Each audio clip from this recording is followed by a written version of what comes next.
memenuhi dua syarat itu maaf aja, keridhaan Allah tidak bersamanya. Ya, baik, jelas sampai sini Pak? Jelas? Oke. Nah, apa dalilnya bahwa kita sekarang berada di babak paling kelam dalam perjalanan sejarah umat Islam? Ini dalilnya. Hadis periodisasi atau hadis ringkasan sejarah umat Islam. Jadi Nabi Muhammad SAW pernah menyampaikan sebuah hadis yang meringkas perjalanan umat Islam dari awal beliau diutus sampai menjelang kiamat terjadi, sampai umur umat Islam berakhir. Dan ternyata kesimpulannya, umat Islam dari awal sampai akhir sejarahnya akan mengalami 5 periode, 5 fase, 5 babak. Dan uniknya, setiap fase, setiap periode, setiap babak diberi nama oleh Nabi Muhammad SAW sesuai dengan karakter sistem kepemimpinannya. Saya ulangi, setiap babak, setiap periode, setiap fase diberi nama oleh Nabi kita sesuai dengan karakter sistem kepemimpinannya. Nah, ini kan aslinya bahasa Arab ya, hadisnya. Kita ngaku aja tidak semuanya ngerti bahasa Arab, jadi kita langsung lihat terjemahannya. Nah, ini terjemahannya. Kata Nabi, kalian akan mengalami babak periode fase pertama namanya fase an-nubuwah, kenabian. Selama masa yang Allah kehendaki, kemudian ketika Allah berkehendak, babak pertama itu pun berlalu. Ya. Dan pada Allah, babak pertama sudah berlalu. Nah, apa cirinya babak pertama itu? Periode kenabian, para sahabat generasi awal umat Islam pada masa itu langsung dipimpin oleh Nabi Muhammad SAW. Yang berarti ini periode sistem kepemimpinan terbaik sepanjang sejarah umat Islam. Kenapa? Karena yang memimpin langsung teladan utamanya Nabi Muhammad SAW, manusia terbaik yang sampai-sampai Allah katakan, laqad kana lakum fi Rasulillahi uswatun hasanah. Sungguh kalian akan temukan bagi diri kalian pada Rasul itu suri teladan yang baik. Jadi beliau adalah pemimpin terbaik sepanjang sejarah umat Islam. Dan ternyata periode kenabian ini berlangsung tidak lama, cuma 23 tahun saja. 13 tahun sebelum Hijriah sampai tahun ke-10 Hijriah. Jadi Nabi itu memimpin 23 tahun dibagi dua. Ada 2 sub periode, sub babak. Sub periode di Mekah, sub periode di Madinah. 13 tahun di Mekah, 10 tahun di Madinah. Dan 13 tahun Nabi di Mekah bersama para sahabat dalam kondisi kaum muslimin lemah. Bahkan yang memimpin masih lemah.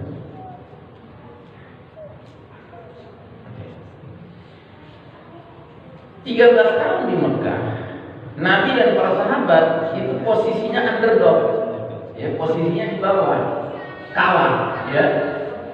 Bahkan yang memimpin di Mekah itu siapa? Musyrikin Quraisy, yang mana mereka berlaku semena-mena terhadap para sahabat, termasuk terhadap Nabi Muhammad SAW.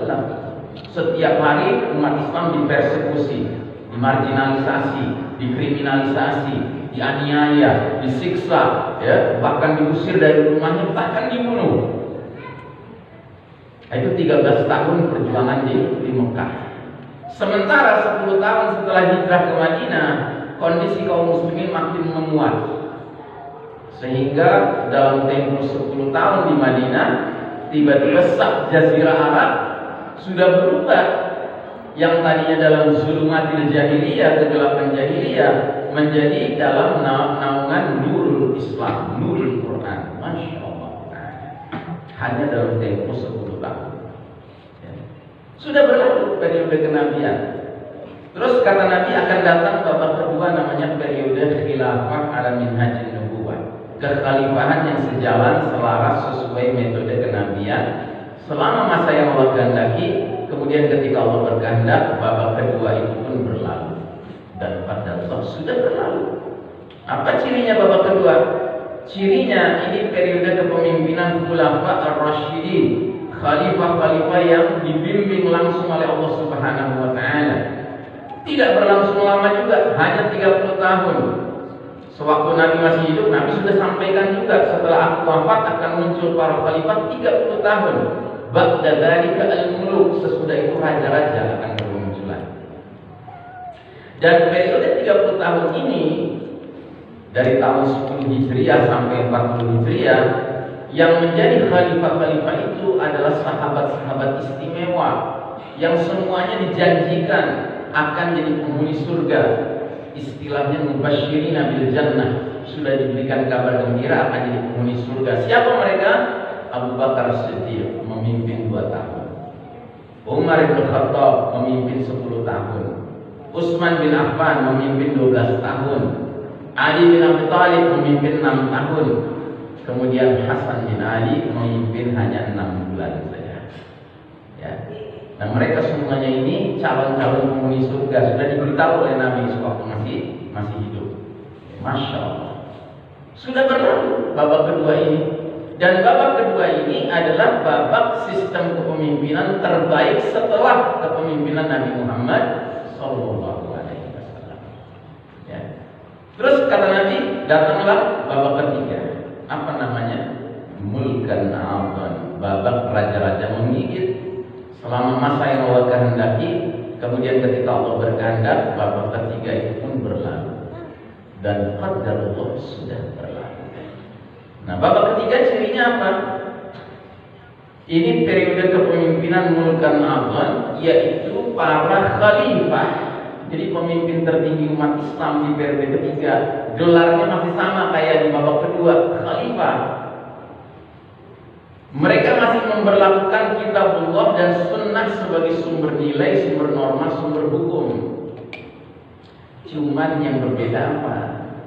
Pergantian khalifah kepada khalifah berikutnya meniru pola suksesi dan kepemimpinan kerajaan. Ya. Jadi ketika khalifahnya masih hidup, dia bahkan sudah nunjuk nanti pengganti saya si fulan. Nah, gitu. Dan itu selalu ada hubungan darah, hubungan kekerabatan, ya. Makanya posisi khalifah itu ketika berlalu satu khalifah berikutnya mesti punya hubungan darah dengan khalifah sebelumnya. Dengan kata lain, persis kayak kerajaan begitu. Kan dalam kerajaan itu waris mewarisi, ya.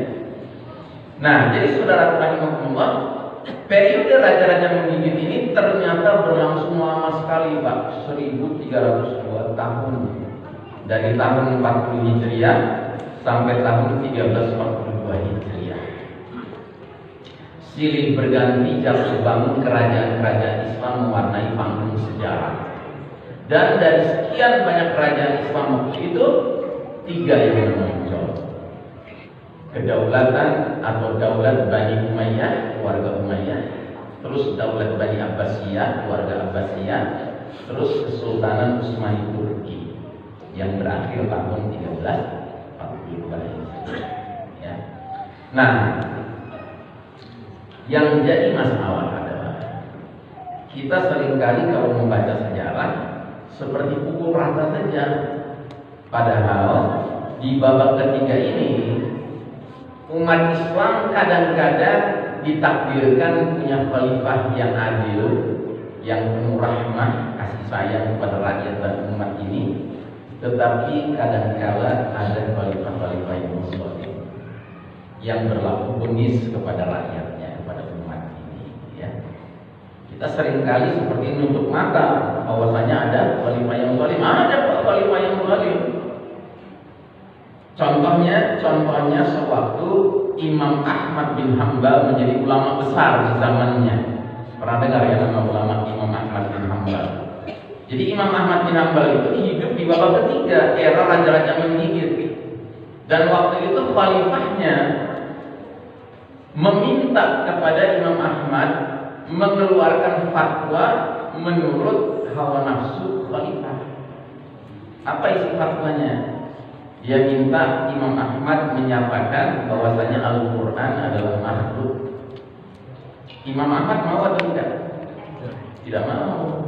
Imam Ahmad sebagai ulama Ahlus Sunnah wal Jamaah mempunyai keyakinan dan paham bahwasanya Al-Quran kalamullah. Al-Quran adalah firman-firman Allah.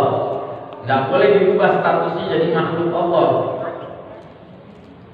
Khalifah marah. Karena Khalifah marah, Imam Ahmad nggak peduli mau marah mau enggak ya kan. Yang jelas kebenaran harus ditegakkan. Akibatnya apa? Dipenjara Imam Ahmad oleh Khalifah. Dan Imam Ahmad terima dipenjara. Ayo. Bahkan dipecut, dicambuk. Imam Ahmad terima saja.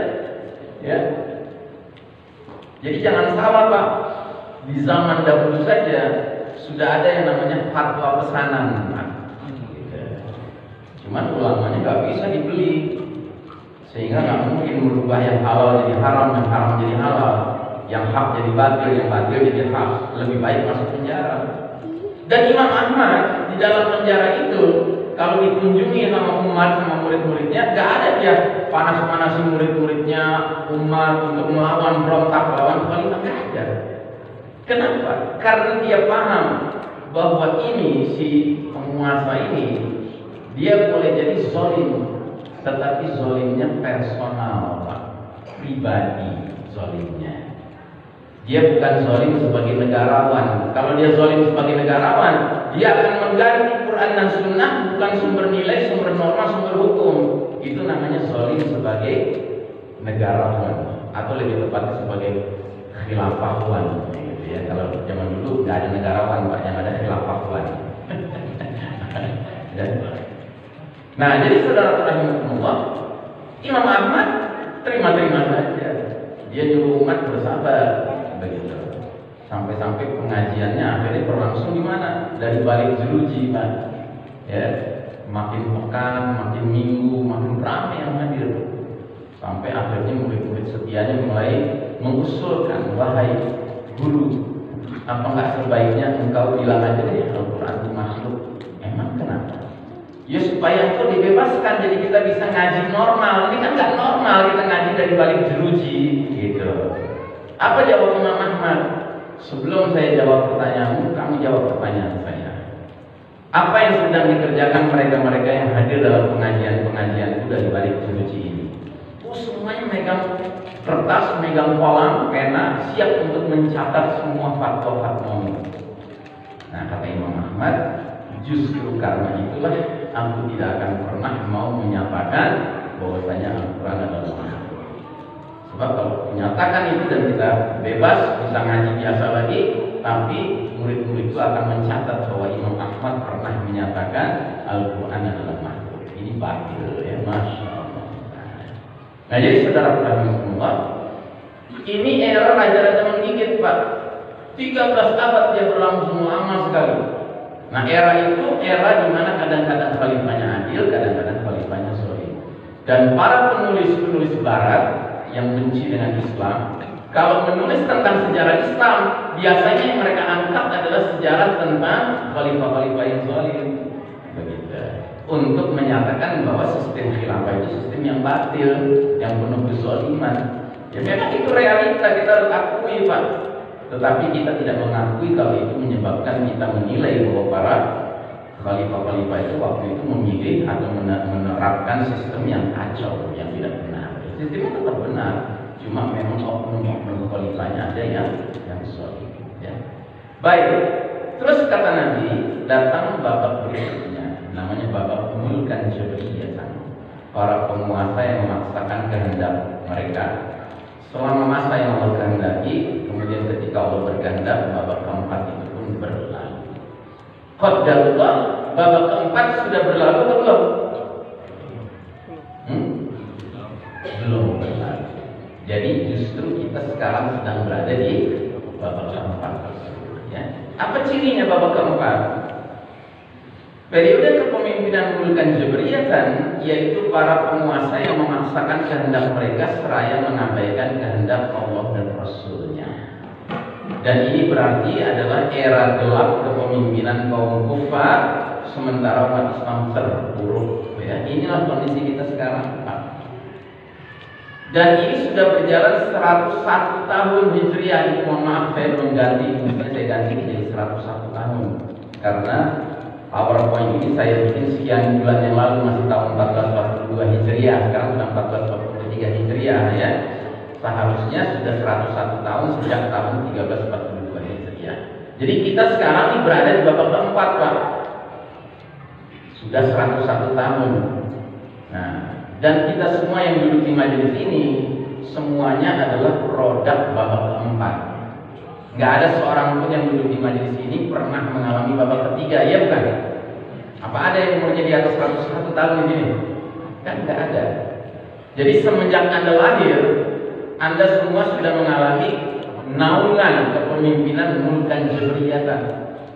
Makanya kalau mau jujur, pantas aja nggak pernah terasa ada pemimpin yang menyenangkan. Karena Nabi sudah bilang di era ini bermunculan para penguasa yang memaksakan kehendak mereka, mengabaikan kehendak Allah dan Rasulnya. Ya. Jadi nggak usah heran, Pak. Nggak usah heran. Kok kayak gini sih penguasa? Kok kayak gini? Dari dulu penguasa mengecewakan, misalkan. Ya wajar, ada di babak keempat. Babak yang Nabi sendiri udah bilang penguasanya siapapun yang nongol itu bakal jabriyatan, memaksakan kehendak. Makanya jangan mimpi, Pak. Bisa muncul penguasa yang tiba-tiba baik, tiba-tiba menerapkan Quran dan Sunnah, itu ya mimpi. Kecuali kita berpindah ke babak kelima nanti. Karena babak kelima kata Nabi Muhammad SAW adalah babak di mana tegak kembali khilafah ala minhajin nubuwah, kekhalifahan yang sejalan selaras sesuai metode kenabian. Kata. Terus Nabi diam.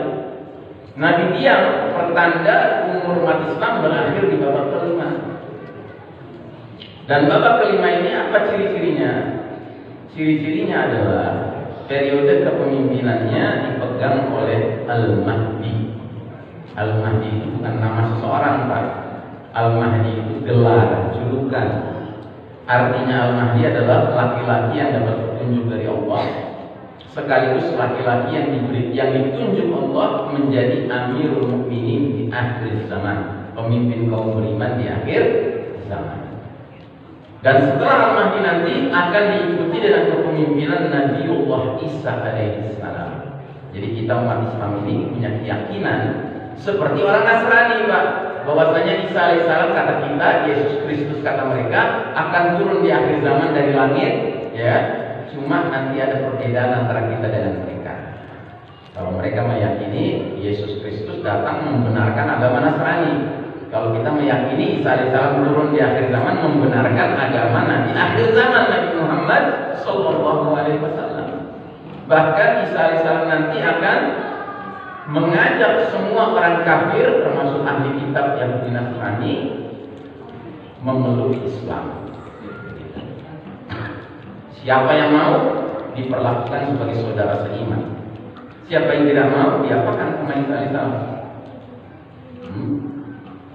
Dibungkus, ya. Maksudnya dibunuh. Kok kejam gitu Isa alaihissalam? Kalau menurut riwayat-riwayat Isa alaihissalam katanya santun. Betul, santun pada zamannya. Tapi pada zaman nanti Isa alaihissalam tegas. Kenapa? Karena dunia sudah mau berakhir. Kalau Isa alaihissalam sudah turun dari langit, itu tandanya dunia umurnya nggak panjang lagi. Adalah keterlaluan kalau orang kafir masih juga ngeyel, belum mau memeluk agama Nabi akhir zaman, agama Islam ini, mending mati ya. Makanya nanti Isa alaihissalam cuma kasih dua pilihan, masuk Islam atau mati, nggak ada pilihan lain. Dan nanti akan ada Yahudi, Nasrani tertentu yang mati nggak mau, masuk Islam juga nggak mau, akhirnya pura-pura masuk Islam di depan Isa alaihissalam. Sampai kapan? Sampai Isa alaihissalam wafat. Begitu wafat dia murtad lagi, Pak. Dan lagi asik-asiknya murtad, tiba-tiba matahari terbit dari barat. Pertanda apa? Pintu taubat sudah tertutup. Dia mau ucapin dua kalimat syahadat lagi, kata orang Padang, salam deh. Ya, tule sudah terlambat, nggak diterima. Ya.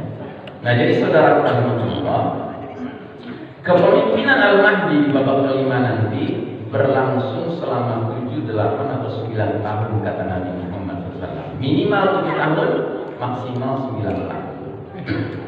Dan kepemimpinan Al-Mahdi akan diwarnai berbagai ghazawat, peperangan melawan musuh-musuh Allah, dan diakhiri dengan perang terakhir melawan kaum Yahudi yang dipimpin langsung oleh Dajjal. Dajjal. Dan dalam perang itu pasukan Islam akan dibantu dengan turunnya Isa bin Maryam alaihissalam yang salah satu tugasnya adalah membunuh Dajjal. Nah, selanjutnya Isa alaihissalam akan memimpin kaum beriman menghadapi kaum mufsiduna fil ardh, perusak di muka bumi, yaitu Ya'juj Ma'juj dan seterusnya. Gak lama setelah itu dunia berakhir, ya. Nah, jadi saudara rahimakumullah, secara peta perjalanan sejarah umat Islam, kita berada di fase keempat, era Mulk dan Jabriyah.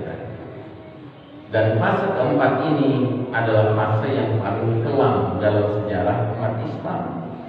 Karena di fase ini kita langsung meluncur di bawah garis merah, Pak. Garis merah ini garis batas antara kapan kita kalau di atas garis merah berjaya dan kapan kita di bawah garis merah berarti sedang kalah, sedang terpuruk, ya. Nah, kita belum pernah mengalami keterpurukan semenjak 13 tahun pertama perjuangan Nabi dan para sahabat, kecuali sekarang ini, ya. Sebelum ini kita berjaya 1342 tahun Hijriah, umat Islam berjaya, Pak. Dan mungkin Anda tidak pernah tahu, ya, kenapa orang-orang Barat, Eropa, Amerika menganggap angka 13 itu angka sial. Tahu, ya?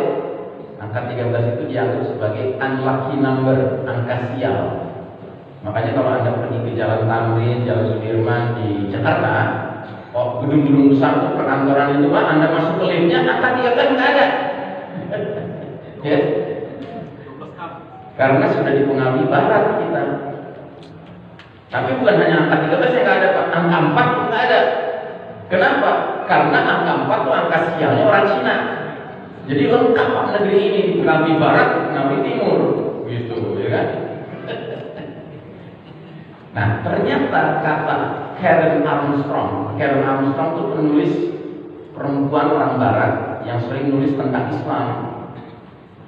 Jadi menurut Karen Armstrong, kenapa orang Barat menganggap 13 itu angka sial? Karena mengingatkan tentang 13 abad kepemimpinan umat Islam atas dunia ini. Mereka kesel sekali dengan sejarah itu. Mereka nggak suka dengan itu. Wallahu a'lam bishawab. Ya, kalau nggak boleh begitu. Terus kira-kira kenapa Cina benci sama 4? Jangan-jangan karena benci sama Khulafaur Rasyidin yang 4 itu. Wallahu a'lam bishawab. Ya, nggak usah dipusingkan. Pokoknya yang jelas, kita ini sempat memimpin dunia bukan setahun, 2 tahun, 10 tahun, 20 tahun, 100 tahun, 200 tahun, Pak. 1342 tahun umat Islam memimpin dunia, Pak. Makanya jangan sekali-kali kita punya mentalitas kayak kayak gampang diatur-atur gitu sama orang kafir, Pak. Jangan mau. Kita ini bangsa pemimpin, Pak. Kita ini umat pemimpin. Sama Allah sudah ditakdirkan memimpin belasan abad, Pak. Bukan sebentar kita mimpin. Makanya saking gedeknya mereka sampai 13 dijadikan angka sial.